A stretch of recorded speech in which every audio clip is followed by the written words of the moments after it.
we're seeing this collision between the old ways of thinking and what is emerging, what is shifting in terms of our performance of masculinity taking place all around us. I'd like to back up and talk briefly about just exactly what the man box is, what man box culture is. Man box culture says to boys and men, don't show your emotions, always be tough, always be a leader, have control over women and girls, don't be homosexual. If you're going to have conversations with other men, don't make them deep, make them about sports or money or sex or whatever. Be a breadwinner, not a caregiver. This list of what it means to be a man, be tough, never show pain, never show uncertainty, always have the last word. When I do presentations with groups, I don't need to list these for them because I just ask them to call them out from the room and everybody knows them. We all know these rules for being a man. We all understand them. So that set of rules for being a man, some of them look to us like traditional masculinity, right? Be a breadwinner, earn the money for your family.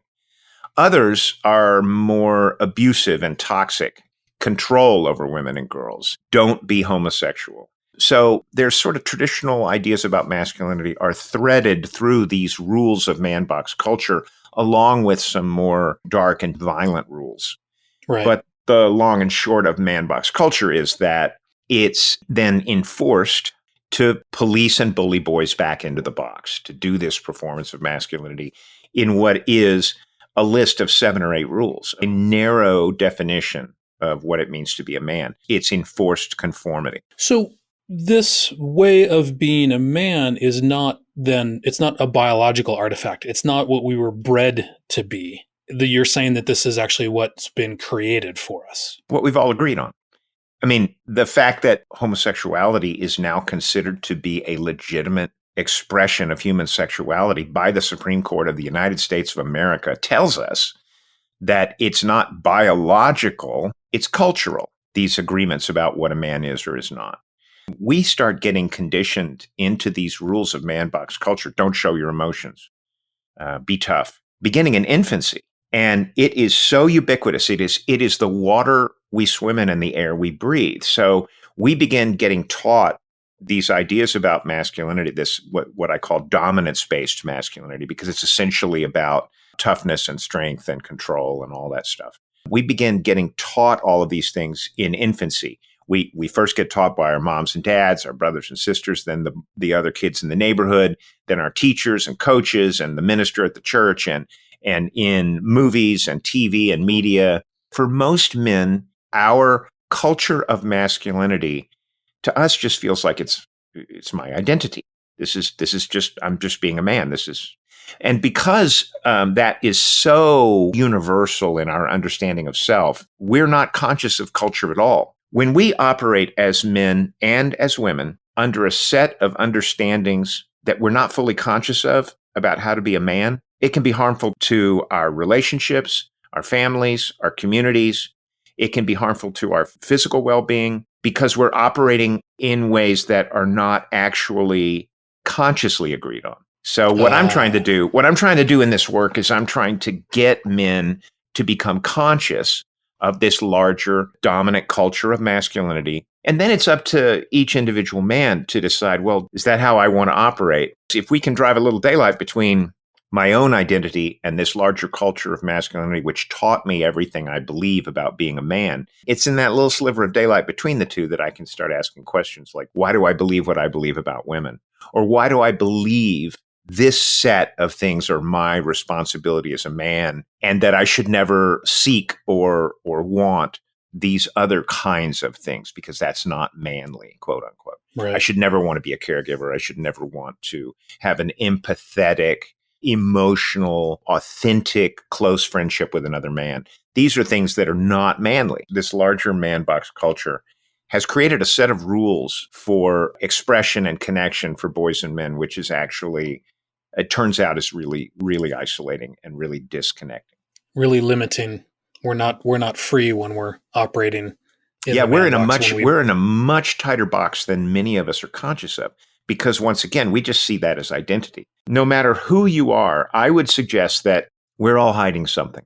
Because the rules of man box culture are so narrow. Literally, half of the rules are hide it. hide what you're feeling, hide what doesn't fit. The end result is that you have this distance between who you are authentically and this performance, this conforming performance of man box masculinity. But the greater the distance between what you're performing and what is true about you, the greater that distance is, the higher the level of anxiety you live with every day.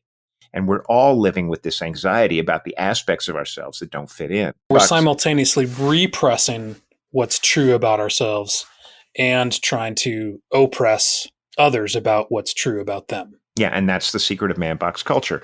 You're the cop in the head for yourself, and you're loudest attacking others about those aspects that you may feel uncertain about in yourself in terms of living up to man box culture. So does that influence how we're trained to treat women? If I'm repressing all of the things that are quote unquote feminine about myself, is that part of the energy that makes me oppress and deny and even be violent toward women? The thing we need to notice here now, and I spoke about it earlier, the thing we need to notice is how we police boys into the man box. Remember, I talked about that little boy on the playground. First, we said, hey, you're all right, shake it off. Then we said, come on now, man up, be a man. Then we said, what are you, a sissy? What are you, a girl? And in that moment, we are gendering emotional expression, wrongly gendering it as feminine. It's one of the most powerful aspects we have in terms of forming authentic relationships, but we're wrongly gendering it as feminine and then using the denigration of the feminine to police boys into the box, to shame them out of that behavior. And there's a whole range of purely human relational capacities, empathy, emotional expression, caregiving, all of those things that we have wrongly gendered as feminine, as soft skills, whatever you want to call them. And then we shame them out of boys by saying, what are you, a girl? And those microaggressions take place between boys, not monthly or weekly or daily. They take place hourly, minute by minute, from the time we're 4 or 5 years old, well into adulthood, and sometimes until old age. Men are constantly threatening each other with this denigration of the feminine. What are you, a sissy? And sometimes they say, what are you, gay? We're talking about a process that brainwashes boys into believing that their value is simply that they're male. We're teaching boys that women are less. So everything I do is to try to reinforce the idea that I'm not that. If I may, I want to circle back to this domination-based hierarchy and the anxiety that it induces in boys and men. We're always looking over our shoulder to see if somebody's going to call us out because we're not doing it quite right, or they find out about something, or whatever that might be. But we're also feeling immense anxiety simply because everyone around us is policing each other all the time. And the effort it takes to do that is exhausting. The rules of man box culture, make a lot of money, get a lot of women, always be a winner, those are all about doing. They're not about who we are. They're about what we do. Accordingly, you can never finish proving you're a man in man box culture. I don't care how much money you made yesterday. How much did you make today? How's that all working for you, right? And that constant pressure that I'm not enough, that I have to keep proving it over and over and over again, well, sooner or later, we're going to fail at that. If that's your measure of what it means to be a man, sooner or later, your pickup lines aren't going to work at the bar. You're going to have some kind of a health issue. You're going to get divorced. You're going to get older. You're going to age out. You're just going to age out. So man box culture, since it's about doing and not who we are, absolutely prohibits us from any form of self-reflection, any kind of ownership of our own culpability in the outcome of where our lives have ended up. All of these things are prohibited because we're not allowed to express emotionally, to self-reflect, to connect, to explore those aspects of ourselves. What we are encouraged to do is look down that hierarchy and blame someone.